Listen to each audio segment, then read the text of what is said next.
वामपंथी विचारधारा ने, जो इन वामियों ने इतिहास के साथ जो छेड़छाड़ करी है, वो इसलिए करी है क्योंकि हमारे आने वाली जो पीढ़ी है 10, 20, 50 वर्ष के बाद वो यही जाने, यही पढ़े।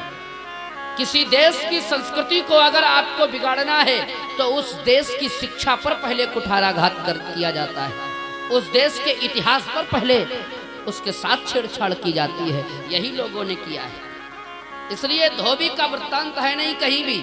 और एक बात सुनो, ये हमारा अपना तर्क है कि अगर सीता जी की अग्नि परीक्षा हुई कि नहीं, बोलो हुई ना, और उस अग्नि परीक्षा को तो तीनों लोगों ने देखा, सबने देखा अग्नि परीक्षा हुई, तो ये धोबी कहां मर गया था? इसको भी देखना चाहिए था। दूसरा तर्क, वाल्मीकि रामायण स्वयं कहती है कि अयोध्या में जितनी भी नारियां हैं वो सब पवित्र पतिव्रता हैं, वो सब पवित्र हैं। अब जरा विचार करो तो धोबी की वो जो पत्नी है वो अपवित्र कैसे हो सकती है और वो पतिव्रता कैसे नहीं हो सकती है?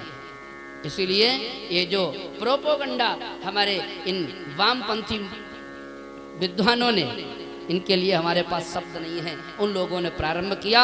उस इतिहास से बचना चाहिए, जो हमारे देश का असली गौरवशाली इतिहास है उसको पढ़ना चाहिए और उसको समझना चाहिए और हमारी आने वाली पीढ़ी को वही पढ़ाना चाहिए। आपको और हमको आजकल अगर ज्यादा सिनेमा देखने का शौक बढ़े ना तो थिएटर चले जाइएगा। अभी नई फिल्म आई है द कश्मीर फाइल्स, उसको देख करके आइएगा, देखिएगा, एक बार जरूर जाइएगा। मोबाइल में मत देखना, हालांकि कुछ दिनों के बाद घर घर में चलेगी वो, और चलनी भी चाहिए। हमारे साथ जो छेड़छाड़ हुई अतीत में उसको जानना बहुत जरूरी है, उसको समझना बहुत जरूरी है।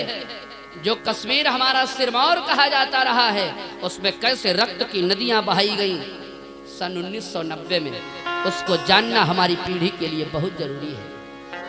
एक ऐसा व्यक्ति हुआ तो हमारे समाज में जिसने छिपी हुई बातों को हम लोगों को समझाने का प्रयास किया, उसको टूटने मत देना। ये हम हिंदुओं की जिम्मेदारी है, ये हम सबकी जिम्मेदारी है। इसलिए इस मूवी को अगर देखने जाना तो केवल मूवी के उद्देश्य से मत देखना, यह समस्या भविष्य में दोबारा कभी ना आए, इस उद्देश्य से इस मूवी को देखने जाना। एक बार सभी लोग जय घोष करें, भारत माता की जय।